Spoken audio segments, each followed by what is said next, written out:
안녕하세요. 피부과 전문의 박병진 원장입니다. 굉장히 핫한 약물인데요. 위고비는 세마글루타이드라는 성분으로 GLP-1이라는 물질의 유사체입니다. 몸에서 여러 가지 기전으로 작용해서 체중 조절을 도와주고 심혈관계 위험도 낮출 수 있는 약물입니다. 국내에 이제 비교적 오래 전에 들어와서 유행을 했었던 이제 삭센다와 많이 비교가 되는데, 삭센다 같은 경우에는 매일 주사를 해야 되는 좀 불편한 점이 있었다면, 위고비는 이제 일주일에 한 번씩만 주사를 하면 되기 때문에 간편하게 투약을 할 수 있다는 점이 다르고, 두 번째로는 효과 측면에서도 삭센다의 경우에는 1년 정도 유지를 했을 때 10%가 채 안 되는 정도의 이제 체중 조절이 가능했다면, 위고비의 경우에는 20% 정도까지도 이제 체중 조절이 가능하다라고 보고되고 있습니다. 방금 말씀드렸던 것과 같이 다이어트에 사용되는 다른 주사 약물에 비해서 편의성이나 효과 측면에서 많이 개선이 되었다는 점, 또 한 가지 의도치 않게 핫해진 이유로는 이제 많은 인플루언서들이 사용을 하면서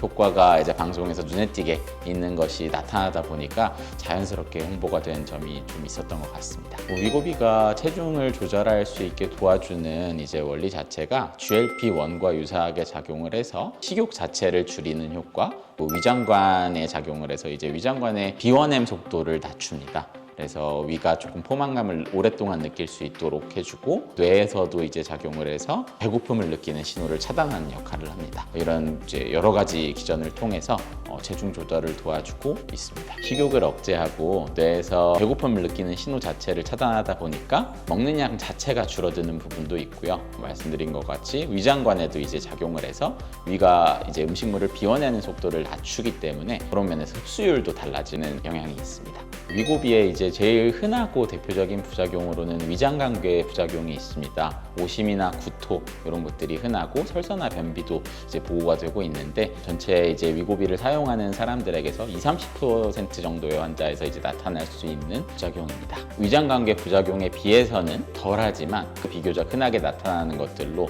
간혹 살이 급격하게 빠졌기 때문에 몸에서 부담을 느끼고 탈모가 오시는 분들이나, 이형 당뇨가 있으신 분들 중에 당뇨병성 망막병증이 있는 경우에는 악화될 수 있기 때문에 기존에 다니시던 내분비내과에서 꾸준히 눈에 대한 모니터링을 하셔야 되는 걸로 되어 있습니다. 위고비는 한 번도 사용해 보신 적이 없는 분이라면 낮은 용량에서부터 점차적으로 이제 용량을 늘려나가야 하는데요. 4주 간격으로 용량이 점점 늘어납니다. 그래서 시작할 때는 0.25mg으로 매주 주사를 맞고, 4주가 지난 시점부터 2배인 0.5mg, 또 4주가 지나면 1.0mg, 또 4주가 지나면 1.7mg, 또 4주가 지나면 2.4mg까지 이렇게 4주 간격으로 용량을 증량해서 사용하게 됐고, 그 이후부터는 매주 2.4mg의 유지 용법으로 동일한 용량을 주사하게 됩니다. 1주 간격으로 매주 주사를 하는데 4주 간격으로 점차적으로 용량을 늘린다고 이해하시면 되겠습니다. 다이어트가 이제 성공하기가 힘든 걸로 저도 알고 있는데요. 각종 리프팅 시술을 통해서 특정 부위에 이제 볼륨을 줄이는 것도 좋지만, 전반적으로 이제 BMI가 높은, 비만이 조금 있는 분들이라던가 성인 이제 이런 대사증후군이 있는 분들 같은 경우에는 여러 가지 이제 심혈관계 위험도 감소시키면서 장기적으로 건강하게 살을 뺄 수 있는 보조 약물로 매우 훌륭한 약입니다. 그런 분들 같은 경우에는 장기적으로 위고비를 통해서 체중 조절을 해보시는 걸 권장드립니다.